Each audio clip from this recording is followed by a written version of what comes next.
So what I want to do is I want to take a few minutes about some of the mindsets that create a successful wake in leadership. The first one, it's the mindset of the leader that is, and here's the phrase, connected to the hearts of those that he or she leads. Connected to the hearts. I was doing a consulting project one time in a healthcare company, and it was in a merger of two companies, and they had to pick a CEO, and they picked the guy who was really smart in operations. And he came in, he cast a vision for the future, and I'm talking the room was electric. Talk about energy. People were signing up, with their hearts going, I want to be part of this. And then he opens it up for Q&A. A lady raised her hand. He says, yes, and she said, well, our company has a particular kind of product line that we've been working on for 3 years. I've moved people from all over the country. I've displaced families. We spent our whole budget on it. I lead about 2,500 people. And the other company has a similar line. And now that we're one, my people are really concerned about what's going to happen with all of this that we've been working on. And the leader turns to her and he says, well, that's not going to be a problem. And the reason is, and what he did was he explained to her why that wasn't a problem. Now, I'm the shrink, right? She's nodding, but I am watching the lights go out in her eyes. And I'm thinking, he's losing her. Next question.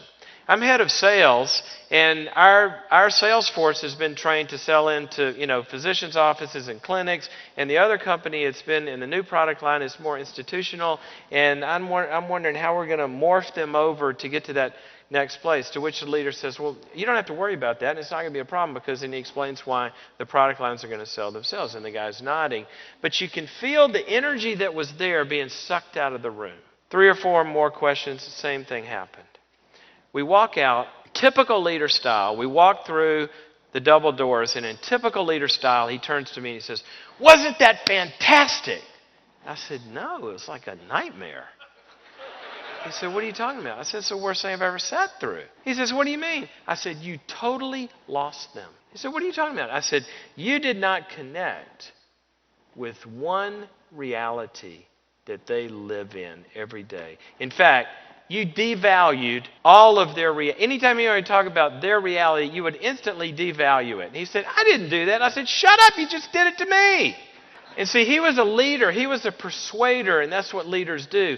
They take their realities and they have to impart them, and they have to persuade people, and that's a good thing. But I'm going to tell you, you can never lead a heart that is closed down to you. And the way that you lead like Jesus in connecting hearts is, remember, we did not have a Savior who came and stood up here and said, come reach my standard. That was the law. We had a Savior that said, I will come where you are through the law of empathy. I will live where you live. I will experience the things that you experience. And he came down and he understood where we were. What if that leader had been the incarnational Jesus type leader in that meeting, and he turned to that woman and he said, that's awful. What does your inbox look like? How many families have you moved? That must be the strain on you. But I can only imagine.